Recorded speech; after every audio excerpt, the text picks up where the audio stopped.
অনেকে বলে বিভিন্ন ভাবে আমাদের বিরুদ্ধে প্রোপাগান্ডা করার চেষ্টা করা হচ্ছে, আমরা নাকি নির্বাচন বানচালের চেষ্টা করছি, আমরা নাকি নির্বাচন পিছিয়ে দেওয়ার চেষ্টা করছি। আর এই গণ অভ্যুত্থান না হলে আপনারা নির্বাচনের স্বপ্নই দেখতে পারতেন না। এই গণ অভ্যুত্থান না হলে, যদি কোটা সংস্কার আন্দোলন থেকে আমরা এটাকে গণ অভ্যুত্থানের দিকে নিয়ে যেতাম, সরকার পতনের দিকে নিয়ে যেতাম, তাহলে এই শেখ হাসিনার সরকারের অধীনে আপনারা আরো 4 বছর অপেক্ষা করতেন।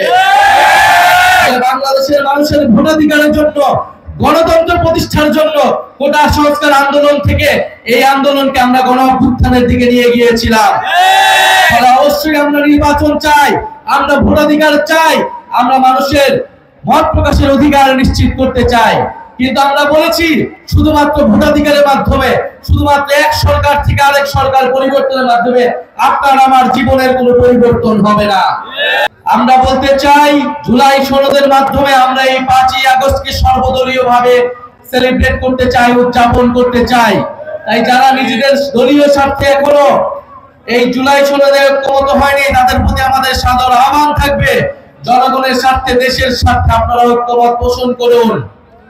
কারণ সংস্কারের জন্যই, পরিবর্তিত বাংলাদেশের জন্যই মানুষ রাজপথে নেমে এসেছিল, মানুষ জীবন দিয়েছিল।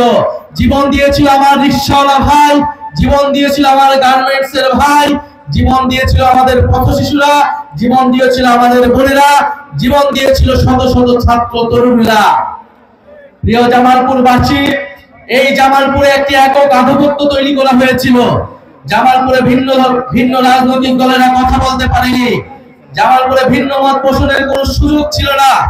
আমরা চাই জামালপুরে যাতে এই ধরনের পরিস্থিতি আবার কখনো না হয়, কিন্তু আমরা সেরকম আলামত বিভিন্ন জায়গায় দেখছি।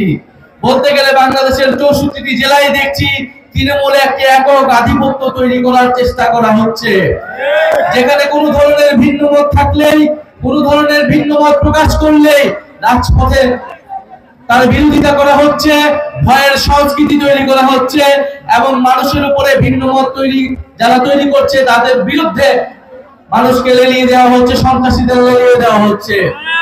আমরা স্পষ্টভাবে বলতে চাই, গণ অভ্যুত্থানের শক্তি এখনো রাজপথে আছে।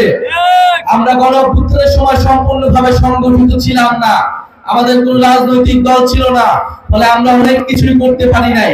কিন্তু আমরা সরকারের ভিতরে বাহিরে সর্বাত্মক ভাবে চেষ্টা করেছি এই অন্তর্বর্তী সরকারকে, এই সময়ের রাজনীতিকে গণ অভ্যুত্থানের দিকে ধাবিত করার, এবং আমরা এই চেষ্টা এখনো জারি করে রাখছি।